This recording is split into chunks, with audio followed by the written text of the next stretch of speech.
একদিকে সল্টলেকে ধর্নায় রয়েছেন চাকরিহারারা, অন্যদিকে 2022-এর টেট উত্তীর্ণরা তারা অবস্থান চালিয়ে যাচ্ছেন কলেজ স্কয়ারে। নিয়োগের বিজ্ঞপ্তি জারির দাবিতে প্রাথমিকের চাকরি প্রার্থীদের অবস্থান চলছে।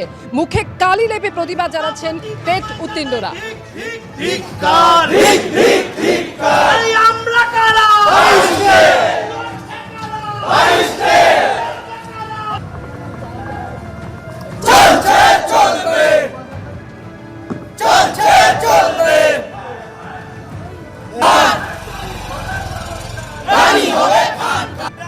সরাসরি কথা বলবো, সুদীপ্ত আচার্য রয়েছেন এই মুহূর্তে আমাদের সঙ্গে। সুদীপ্ত, একেবারে আমরা দেখলাম সেই ছবি, মুখে কালি লেপে তারা এভাবেই প্রতিবাদ জানাচ্ছেন, ঠিক কি বলতে চাইছেন এই সমস্ত টেট উত্তীর্ণরা, কি বক্তব্য তাদের?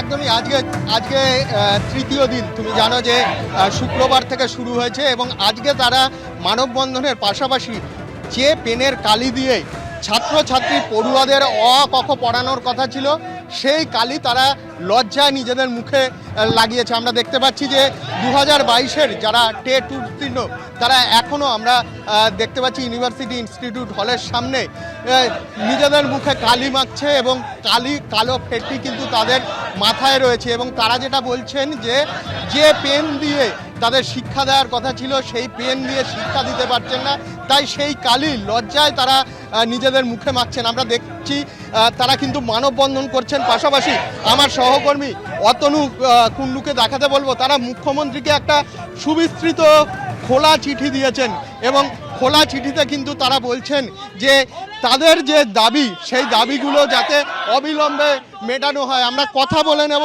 এখানকার আন্দোলনকারী হবু শিক্ষকদের সঙ্গে। কেন আপনারা মুখে কালি লাগাচ্ছেন?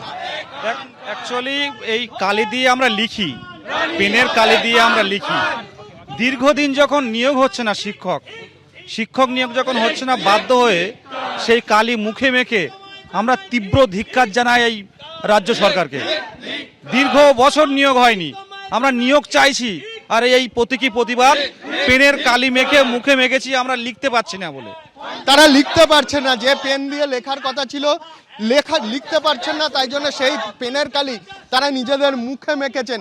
আমরা দেখতে পাচ্ছি একজন মুখোশ নিয়ে রয়েছেন, একজন প্রতিবাদকারী মুখোশ নিয়ে রয়েছেন এবং তারা যেটা বলছেন সরকারের মুখ এবং মুখোশ আলাদা, অর্থাৎ সরকার মুখে এক কথা বলছে কিন্তু মুখোশের আড়ালে এক কাজ করছেন। তারা যেটা বলছেন 5 বছর পর 2022-এ টেট পরীক্ষা হয়েছিল ডিসেম্বরে এবং 2023-এর ফেব্রুয়ারিতে রেজাল্ট আউট হয়েছে, কিন্তু এখনো পর্যন্ত কোনো নিয়োগ হয়নি। যদিও পর্ষদের সভাপতি বলছেন 50,000 নিয়োগের জন্য তারা প্রস্তুত, কিন্তু সেই 50,000-এর কেন নিয়োগ হচ্ছে না তার জন্য শুক্র, শনি এবং রবি 3 দিন সকাল 11টা থেকে বিকেল 5টা পর্যন্ত কলেজ স্কয়ারের ইউনিভার্সিটি ইনস্টিটিউট হলের সামনে তাদের এই অবস্থান বিক্ষোভ হাইকোর্টের অনুমতি নিয়ে পালন করছে এবং তারা এখন মানববন্ধন এবং এই যে স্লোগানের মাধ্যমে এই প্রতিবাদ কর্মসূচি পালন করছে।